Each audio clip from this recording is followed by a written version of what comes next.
The idea of characterizing activists as terrorists might conjure up images of the worst totalitarian regimes.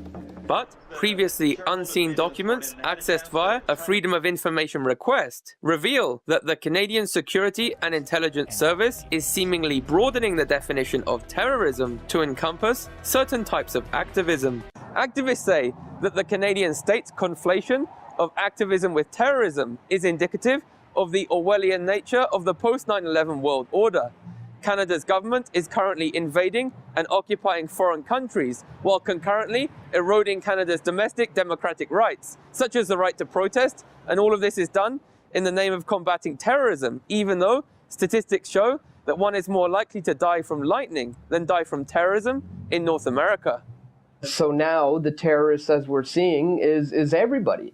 I think we're starting to see a shift from this idea that it's no longer the Taliban or it's no longer Al-queda that you have to worry about. And now that's why we're starting to see a lot of talk about homegrown terrorism, and that this could now be your neighbor or your coworker or maybe even a friend. Basically, be afraid all the time.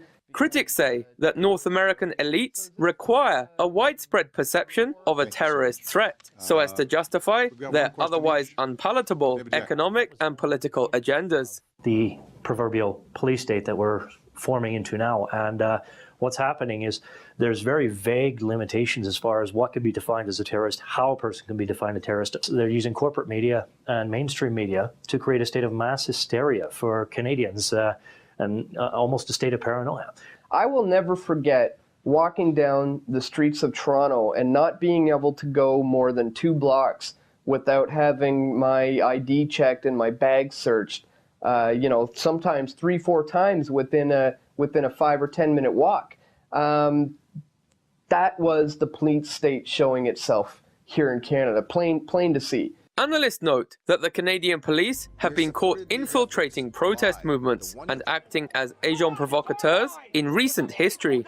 They wonder whether state-sponsored false flag incidents will arise in the future in Canada to justify the rounding up of activists and dissidents who oppose the political and economic policies of Canada's ruling class.